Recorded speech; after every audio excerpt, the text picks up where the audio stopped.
Bonjour et bienvenue sur NTD Actualité, je suis Laetitia Rodriguez. C'est à long terme que la France abaissera désormais le seuil de fonds propres permettant d'examiner les investissements étrangers en dehors de l'Union européenne, le faisant passer de 25 à 10%. Dans un discours prononcé hier, le jeudi 5 janvier, le ministre de l'Économie et des Finances Bruno Le Maire a insisté sur la nécessité d'analyser chaque année, en amont, les dépenses publiques françaises.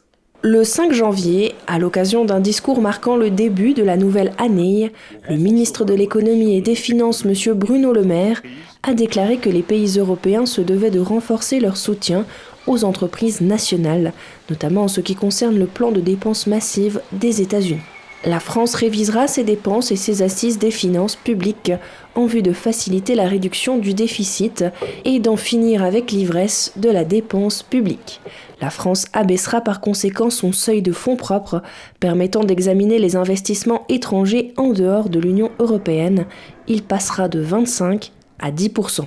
Nous renforcerons la protection de nos technologies et de nos entreprises.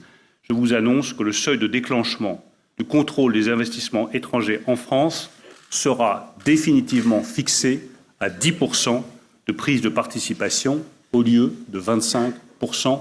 Là encore, c'est une garantie de souveraineté.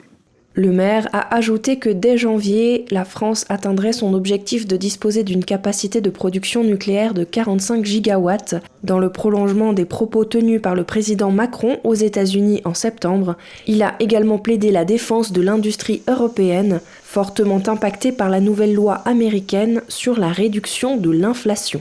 Nous continuerons à plaider, comme le président de la République l'a fait lors de sa visite d'État à Washington, pour une meilleure prise en compte des intérêts européens dans la mise en place de l'Inflation Reduction Act américain. Nous nous rendrons à Washington avec le ministre de l'économie allemand Robert Habeck dans le courant du mois de février pour plaider en ce sens-là. La loi sur la réduction de l'inflation, l'Inflation Reduction Act, signée en août 2022 par le Congrès américain, est entrée pleinement en vigueur le 1er janvier 2023.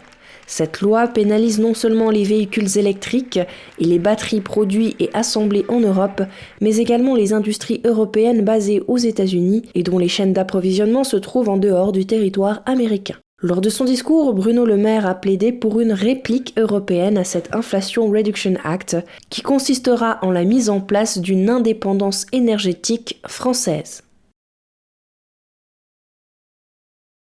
Et un rapport caché de l'Inspection générale des affaires sociales, ou IGAS, censé faire remonter un retour d'expérience dès le début de la gestion de la crise sanitaire du Covid en 2020, vient de faire surface et les conclusions sur la gestion de la crise par le gouvernement sont catastrophiques. Malgré plusieurs milliards d'euros dépensés en cabinet de conseil privé pour faciliter la gestion de la crise sanitaire, le rapport de l'IGAS dresse un bilan lamentable de l'action du gouvernement.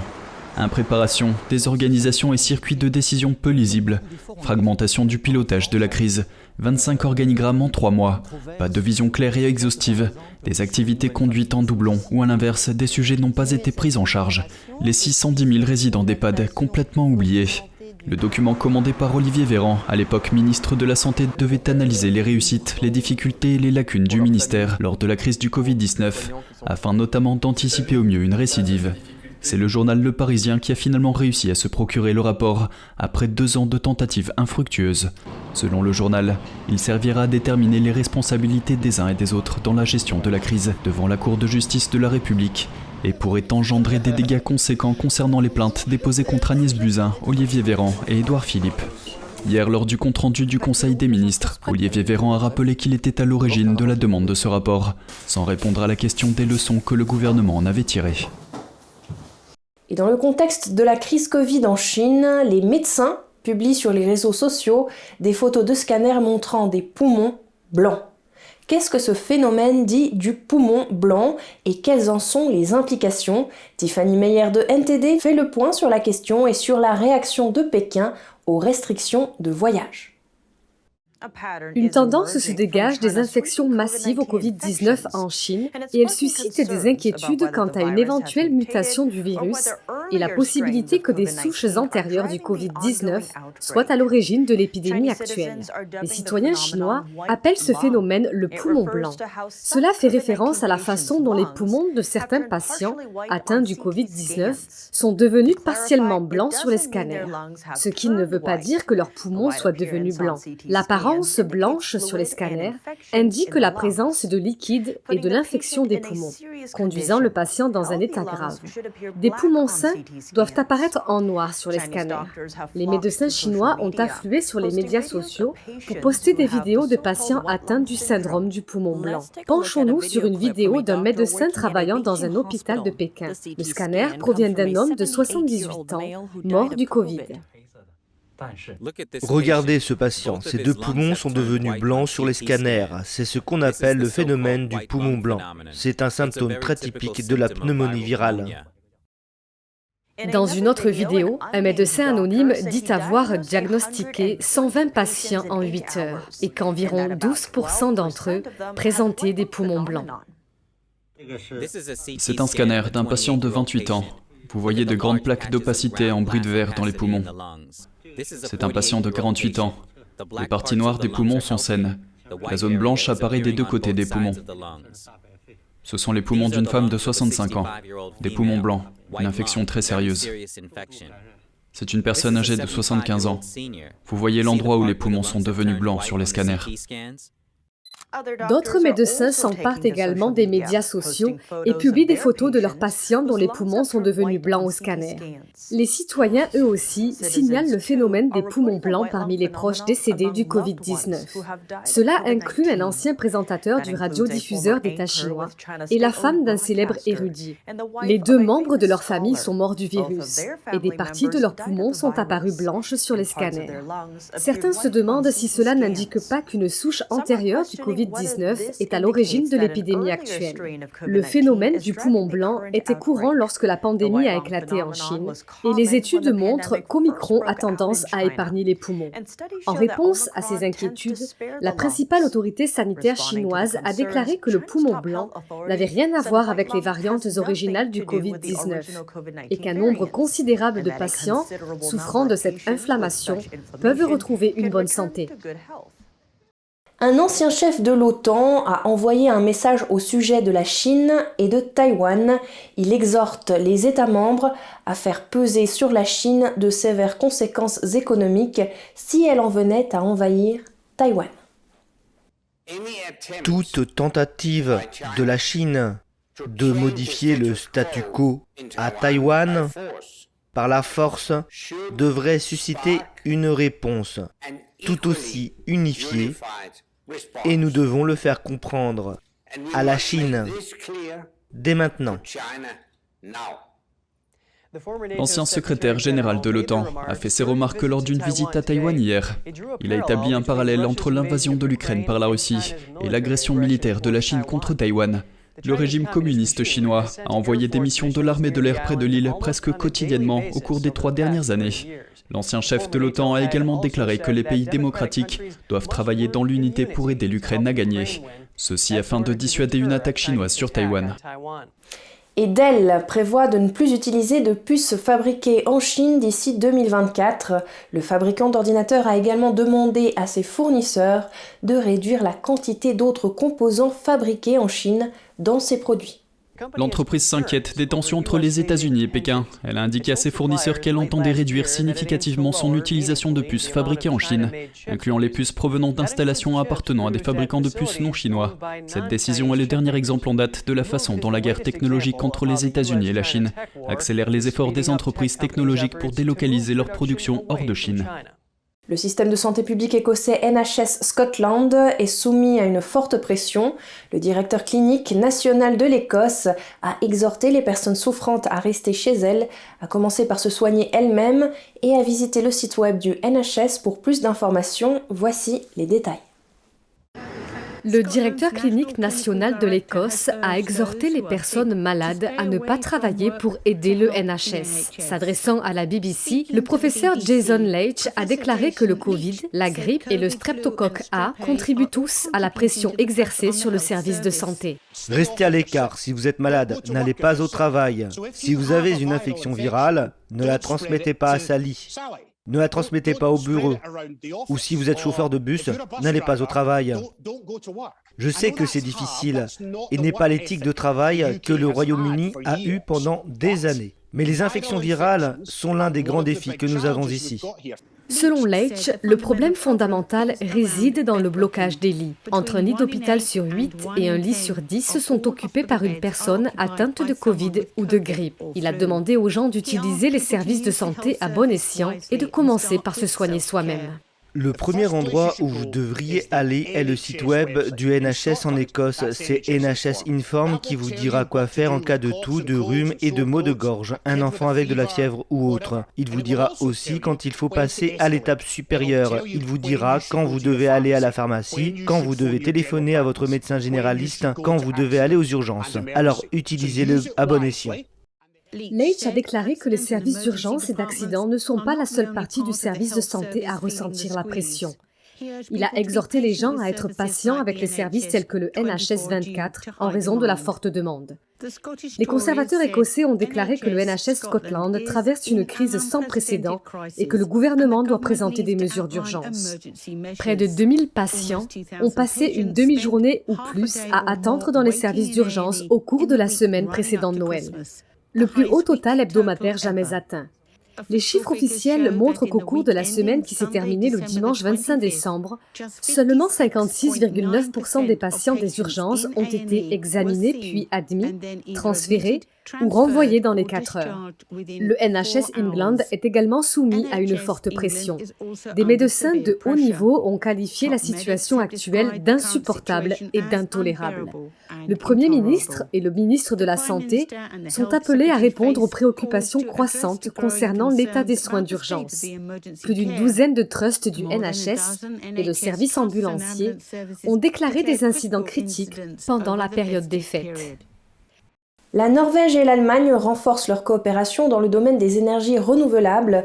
Les deux alliés de l'OTAN ont signé des déclarations communes dans le but de soulager l'Allemagne de sa dépendance au gaz russe.